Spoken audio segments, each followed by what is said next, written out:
Hello and welcome to the Garden Log with me, Ben Dark. You join me today outside in early spring. I don't know if you can hear the little bird noises in the background. There's a pigeon over there doing that funny cooing they do, that little trilled R. No, it's not quite. I'm at the very back of my own back garden, and I thought today we would escape these confines and go for a walk around the neighbourhood to see how spring is progressing. I'm just leaving my garden now. There's the little service alley at the back, the vast apple tree that leans out from the alley and over into our back garden. It's quite dark and dank in here, and the last snowdrops are just hanging on. There's a good little clump there that's almost entirely leaf, because it's really hardly had any sun, and there are a few raggedy snowdrop flowers hanging on. They're spent and almost see-through. They look a bit like the skin you get on a clove of garlic when you take it off to start putting in your pasta sauce. I was reading this morning some Ruskin. Just got grabbed there by an old bit of dead rose. I was reading some Ruskin this morning, and he is talking about the various qualities of different flowers, and he makes a really nice distinction. I mean, he's completely mad. He's completely insane in the things he writes about gardening and botany. I'm going to probably do a longer episode about him later. But one of the things that he's talking about is how the poppy, the common corn poppy, has a particular quality of flower that makes it look like it has been dyed. There is a colour that goes all the way through the petal daintily, like a piece of expensive silk, as opposed to some of the more gaudy flowers which have been painted on. And you can see that when you think of a very, very bright flower from midsummer, a canna flower, or even some of the camellia flowers. They look painted rather than dipped. And I think the snowdrop normally has more of a dipped quality. Though I suppose it's not dipped. It almost comes across as porcelain, just a very, very pure, white, all the way through texture. But now it's started to fade and thin and fall apart. Anyway, I'm carrying on my little alleyway walk. A bit of brunnera coming out here in flower. It must be a garden escapee, because it's on the top of a horrible old wall, completely drowned in ivy, with ruinous railings and ladders lying about it. But there it is, flowering beautifully. First brunnera I've seen this year, and in one of my most unlikely place. I was putting together a garden plan for someone the other day, and recommending brunnera for a shady alleyway, not unlike this. And then I wondered, can I get brunnera here? Is brunnera for sale in these plant markets? Obviously the answer is yes. Coming towards the end of the planty alleyway now. Might be able to hear the rustling of some leaves, and into the communal gardens of a big flock of bats, block of flats that backs onto our little road. It's a nice place, lots of scrubby rhododendron-y type things, but a good barbecuing area and a little area for hanging out your washing. Gosh, there's been some heavy pruning on these beech trees. Poor things have been blobbled. I'm out here on the lawn now with the little flat behind, and there are daisies. That's good. It's the first day of April today, so good to see a daisy. There's that brilliant John Clare poem, To an April Daisy, that starts with the most wonderful line, "Welcome, old matey." Welcome, old matey, indeed. It's a very heartening sight to see. That's quite talking of idiosyncratic descriptions. That's where he describes the daisy's petals as tinty, which is a perfect word for it. In my book, which is now coming out in less than a week, I was going to include a little paragraph discussing the differences between John Clare's treatment of the April daisy and Louise Gluck's treatment, because she writes in almost exactly the opposite manner to that general genial plant as my companion manner. Her plants are suspicious of her and unwelcoming, and her April daisies see her lingering at the edge of the cornfield and say, "You think anyone cares about your thoughts on nature and what it means? Scorn will be heaped upon you, you will be laughed at." And then it ends with this incredibly mafioso warning of, think twice before you tell anyone what was said in this field and by whom, which is a really nice, it's a great collection of poetry, the Wild Iris by Louise Gluck. If anyone's looking for a counterpoint to John Clare and all of those later Victorian poets of personifying flowers in their prim little rows, then they really should dig into that. Anyway, I'll carry on my wander.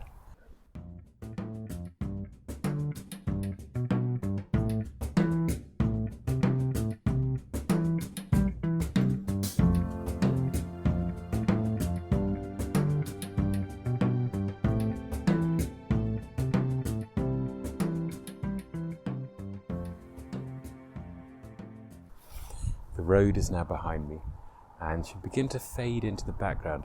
I'm just walking along a completely forsythian hedge. It's fantastic to see. What glorious garishness. I'm here 2 days too late, I'd say. There's almost some butter tones in the forsythia petals as they follow the snowdrop's fading path, which is almost a pity because forsythia is so outrageously garish and in your face. It's best, absolutely best, when it's in that just out of its casement, real lurid shouldn't exist yellow. It looks like something you'd find on a carnival float more than in the flower garden. Very cheering at this time of year. And I can see some very fat, sticky buds clawing their way up through this hedge. Just squeezing them now. I don't know if you can hear. I'm going to put the microphone close. You might be able to hear the... Can you hear that? That's my fingers letting go of the bud. Incredibly tacky, sticky horse chestnut buds. Absolutely fantastic things. There's a big tree behind, and this is some of its progeny growing in the hedge. They look lovely at this time of year with all of the baubles. Well, they're not really baubles, they're buds. But all the baubles, they remind me of baubles because they're so fat and round now. When the sun hits them sideways, as it's doing now, there's a little sheen and shimmer on them. My hand's still tacky from touching that one. Amazingly sticky stuff. I saw some for sale outside one of these sort of florists / garden centre shops. Young trees, which is really nice because I haven't seen them for sale in England for ages because they're so manky and ridden with leaf miner now that they're really going out of nursery stock. So maybe that hasn't arrived here yet. Now we're going past beach to my right. So you might hear a little sort of susurrus murmuring. It's the very dry stage of the year. There you go. These leaves are just about to be forced off, fall about the place as the new crop come through in their little long buds. And pick one up. They remind me of something like a whelk. Not a whelk. What are those very pointed whelk relatives that you find on rocks at the shoreline, particularly as they swell up? Nature's only got a few shapes, I suppose. No Buckminster fullerenes in the English garden. Right, now I'm wandering along a little back street. There's a house with a very shiny ceramic roof to my right. It's something that I've noticed here quite a lot. They've got a really high glaze on black tiles, and it makes it look like they're covered in sort of baling plastic on the houses, but I can assure you they'd never do something so distasteful as that. They are ceramics. I'm heading this way because I can see a magnolia solangia, poking over a fence over here. So I'm just going to go and see it. It's in the fantastic chicory hearts on sticks stage, just standing up there. Not particularly old, but already doing complicated branching. And whoever has planted it has done the right thing, very noble thing, and put railings in front of it rather than a full fence. so that you are allowed to see it. It's almost an invitation to come and have a look. Very nice indeed. I'll walk a bit further now. Oh, and here's a young one, a very young magnolia. Solangia cultivar, probably 5 years old, but still flowering heavily. It's amazing how quickly they come into flower, these modern cultivars. A couple of suckers from its rootstock, so if anyone's listening who's putting in a new magnolia, you might want to whip those off for the sake of their flowers. Good olive tree in a pot there. I wonder if that's been out there all winter. It's still got a label on it. It's heartening to see that, no, it's got a label and there's a bag of 6 or 7 bags of compost next to it. I think it's probably sitting there waiting for a gardener to come and do their work on it. Now I'm just passing a hedge at a very frustrating height. Just too tall for me to see over because I can see there's a complete haze of blue flowers beyond it. Number 46. Let me just peer through. Oh, they're Chinodoxa. They're the glory of the snow. Those lovely open flowers with the white centre. Let's see if I can get one of the flowers off. Very, very nice things. 6 petals and a white eye with blue around the edge. Almost like a spring bulb coloured version of one of the Ipomeas, one of the morning glories, but much more finely petalled. Really very nice things. There's lots and lots of them around here. There's some good reservoirs in central Copenhagen where you can see loads of them. Now I'm passing a very private garden where they planted vast thujas straight up against the road in a kind of don't look in here way. Ah, there we go. It's the embassy. It's the embassy of a Middle Eastern state. That's why there are enough people looking in there. But they've done it all wrong. They shouldn't have planted thujas. They should have planted yew or something, because now the thujas are getting to the height where they're going to start going thin at the bottom, going thin at just the right height for garden podcasters to stick their heads through and look about. Yew, they've been able to do a much better job at keeping it in control. All these lessons you learn. I'm just going to cross the road here because there's someone else wandering the streets having another very loud conversation. Maybe recording their own podcast. I don't definitely need all of that on there. Across the road to another thujid property. This one was more of a golden thuja cultivar. I don't think it's an embassy. There's a big Danish flag flying in the garden there. Looks like the headquarters of a corporation of some sort. And they've got rhododendrons planted in regimented lines down the side of their property. Rhododendrons as sentinels.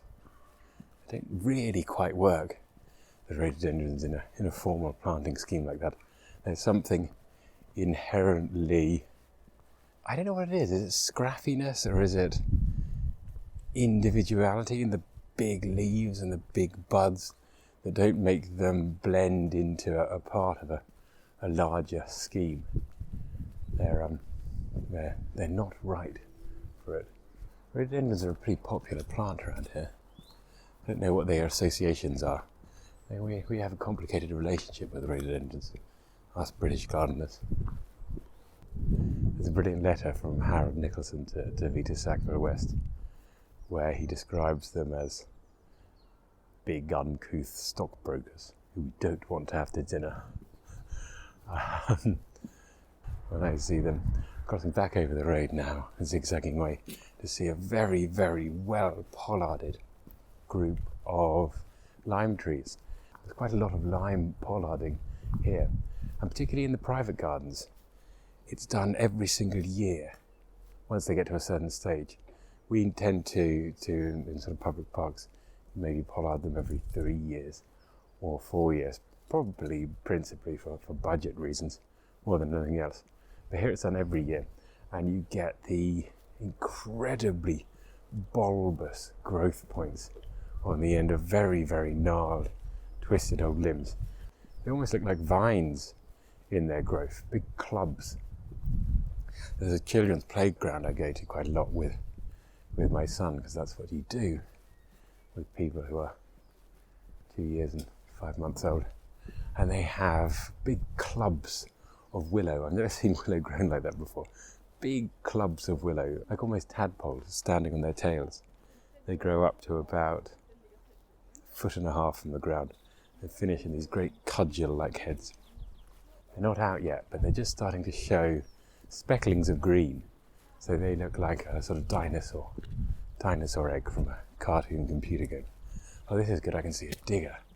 I can see a digger and a knocked down hedge. Looks like there's some serious garden work going over there. I'm just going to cross the road and see what's going on.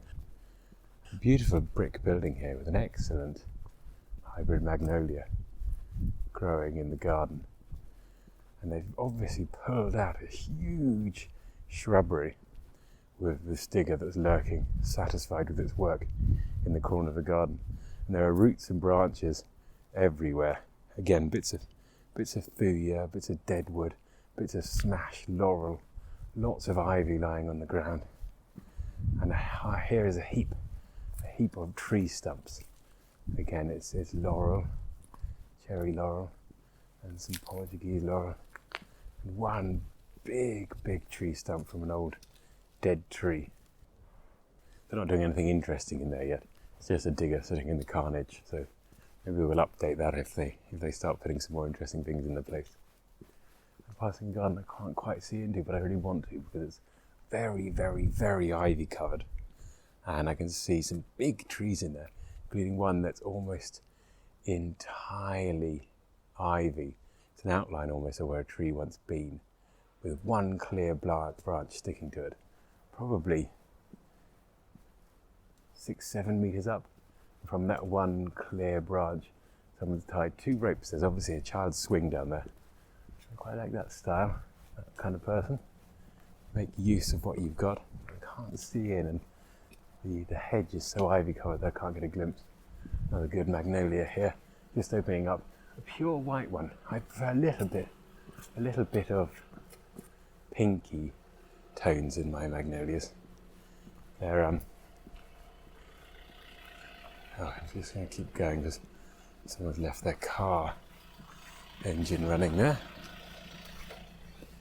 Just going to sit in his car and send some text messages and leave it running. No thought for us gardening podcasters or the general environment. Here's a very old-fashioned garden, entirely full of crazy paving and giant box balls. Some of them looking slightly in need of a feed, like they've been hit by a bit of cold. Completely different style to most of these gardens. And now I'm going to pass a sort of new build garden, which is laurel fenced and does have olives growing in the ground. We're not cold here. And the ground is very sharp draining, so I'm not surprised to see that olives can survive in the ground. This is quite good. This is an almost abandoned bank, but it's midday here, and my shadow is falling right onto the bank, so it's pretty much south facing, and it's more advanced than the rest of Copenhagen. It's got the solar panel angle going absolutely perfectly, and there's a load of vinca in flower, and the white toned, almost lamb's ear coloured, but much tinier leaves of the snow in summer, which will bring up their white, classic rockery style flowers fairly soon. And there are even a few aubrietia in speckling flower, which is lovely to see. Oh, and a big mahonia at the top of the bank, looking like a dinosaur in colour and aspect. Very good. Here's some luridly bright dandelions. Gosh, they're incredible plants there.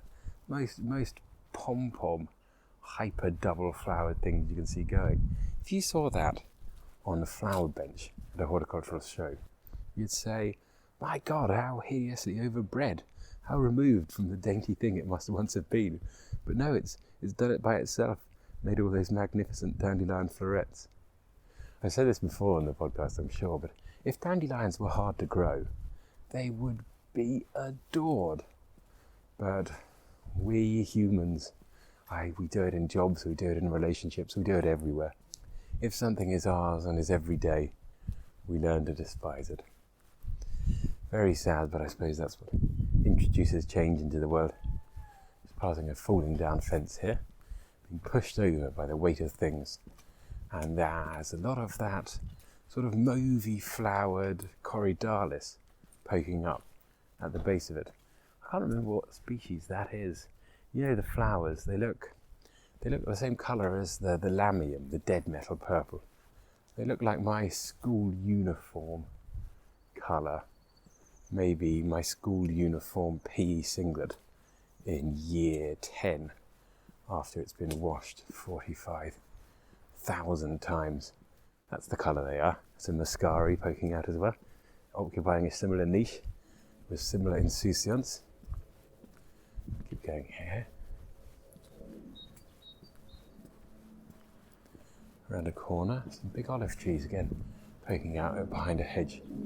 So we obviously are in olive country. And a fig, a good big, well-pruned fig. Someone's paid attention to the constrain your fig roots mantra, because it's entirely block paving, and then a fig growing in a hole that looks about the size I might grow, I don't know, a couple of strawberry plants in. Anyway, they haven't been too generous, but it looks happy. And there's a rose climbing up to the left of the door in brilliant spring red foliage.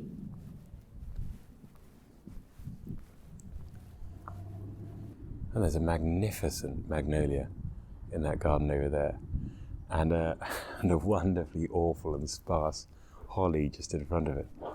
It seems almost unfair to place those side by side as specimens of tree kind. But I suppose the holly does a bit more for the birds. Magnolia maybe does a bit more for the beetles. For the human eye, and the magnolia probably trumps it. I thought we were about to encounter a gardener, but it's not. It's someone repointing a wall on which a huge, can't see if it's a Boston ivy or a Virginia creeper from here. But anyway, one of those huge Parthenocissus is growing. And he is repointing the wall in between it.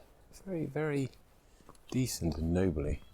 Hasn't pulled the whole thing down to do his more important work involving cement, which is normally what the cement using trades do, landscapers included. So full of prizes there. Here's the origin of the fantastic vine. It's brilliant.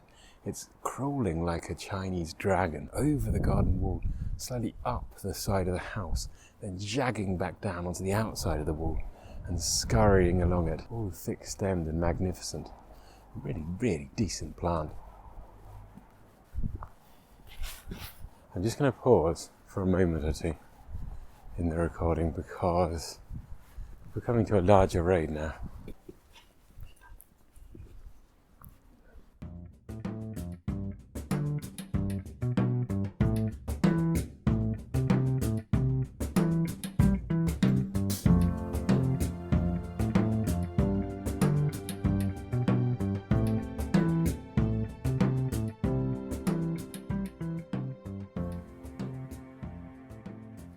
Apologies for the brief fade out and fade in past a very busy road there.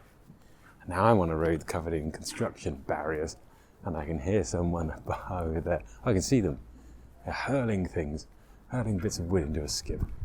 We might get some noise of constructive people doing constructive things. This road is broad, and there are quite good trees hanging over the side from the various gardens. There's a willow there that's gone bright yellow, a plain old weeping willow, in that I'm just about to flower a flush of licheny greeny yellow that they get. We've got quite a lot of willows growing right on the edge of the sea here. I think the water is so fresh.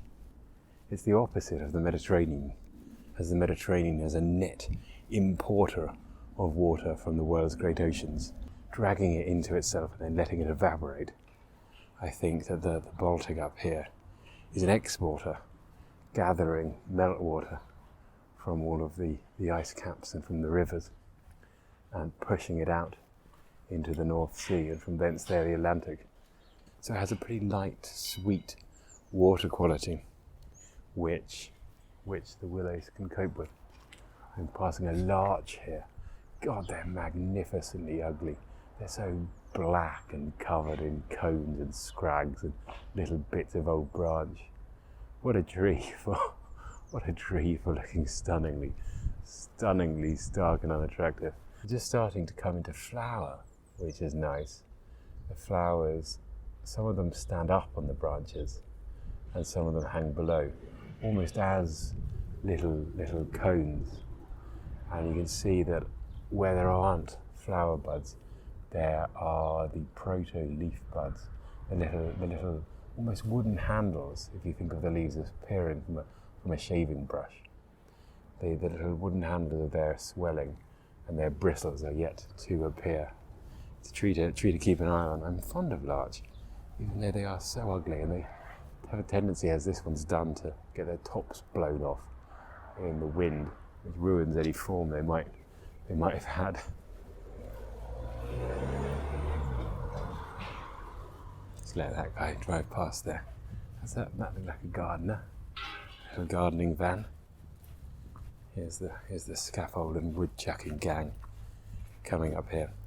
I once took down a tree in the garden I was working that had been completely hollowed out by ants. Oh, this is a famous door. This door I've seen on Instagram. This is very well known. Door carved with a sort of relief portrait of an owl. Very, very intricately done. I won't take a picture because I don't want to get in trouble, but it's an owl behind some oak leaves, and its two eyes are the little windows that you peep through to see if that's a postman or a podcaster come to take pictures of your door. Very, very nicely done. Walking under a big Cornus mast tree here with those bright, again, lichen-y like outgrowths of flower. They look very, very good as you stand beneath it and look up at the blue skies here. Sounds like some scaffold clips being rattled there. Work must just have finished. Hi. And here are the load of pollarded limes that haven't been given the same treatment this year. In the garden of the house that's been working in, maybe they're in between owners so no one's got round to it. And they are shooting red with that brilliant red new stems. And also they're growing vast amounts of epicormic growth from lower down in the bottom, those water shoots that anyone who's managed lime trees not allowed to grow into full lime trees would have spent lots of time doing with. We used to do it on Duke's Avenue in Chiswick House and Gardens, and I worked in there. Head out with the volunteers and a load of secretaries and take off all the epicormic growth from those big swellings. It's quite a nice, satisfying job.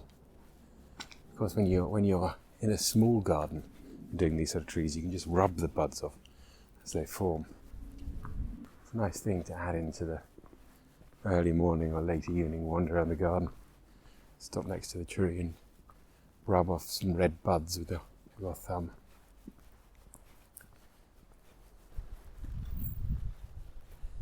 Just passing another great outburst of forsythia. This one not clipped into a hedge, but let to grow wild and free. It's such a pity because it's coming right out over the road, and at some point, there's almost an abandoned garden in there. It looks like one of those shared houses where people haven't really worked out whose job it is to come out, deal with the garden. The garden's almost like it's melted onto the pavement because the fences are all covered in ivy, and the ivy is doing that little exploratory grow away from the hedge, see what it can find thing. So the garden doesn't end at the fence line, it slopes out onto the pavement. And all the forsythia is bursting over the top. And someone's had to hack it back, some sort of counsel-y person.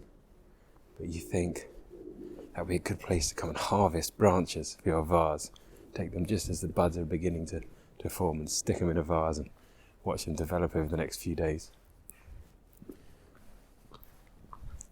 A very smart garden. There's some big cherry trees that have been bought as large trees. You can see they're still nursery large. They're still sort of got some nursery ground symmetry to them, even though they're 3.5 meters tall. Incredibly fat buds. They're going to come out very large, pink and double in probably a week and a half's time. Stop while the van comes.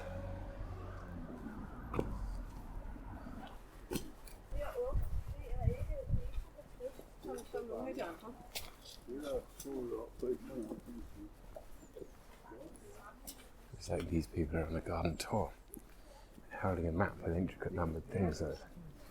Maybe not a garden tour. Maybe they're out looking for the owl on the door.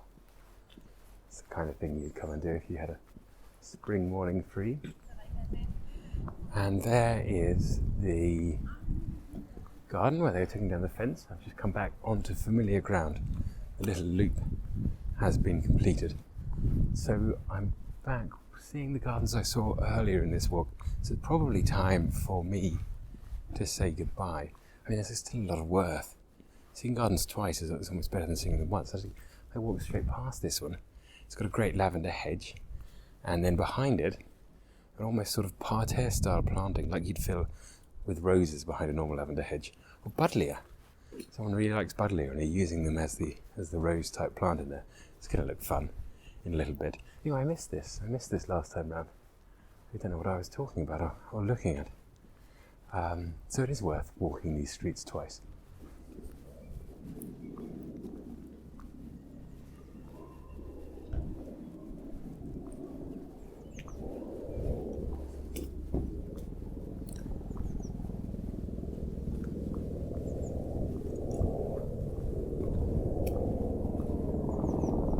Big military helicopter up there. Just as I was going to close out the podcast. I wonder if they're on to me for peering through too many embassy fences. Go away, so I can go away and I can say that my book's coming out in, well, it'll be a few days when you're listening to this probably. Still time to pre-order and get those vital first week sales. And also come and see me at the Garden Museum. Come and hear me talk in a more coherent and cogent manner about plants and people and things. That's going to be on the 8th of April, day after the book comes out, 8th of April, at the Garden Museum in London. There's a good avenue of trees here, an avenue of beech. Didn't see again. Didn't see that because I was distracted by magnolias, maybe. There's just so much. This is really the wonder of little walks around your area. There are too many things to see in 20 or 30 or 40 trips around these boring old roads. So take that as a threat, take that as a warning for the next On Location episode, where I walk down the exact same streets and make a completely different podcast. Until then, I should be back with a regular episode very soon as well. But until then, I hope you have a wonderful time out traipsing the streets and looking at things. Everyone can do that, garden or not. Go out there and look at some very, very new, very fresh leaves. Thank you for listening, and goodbye.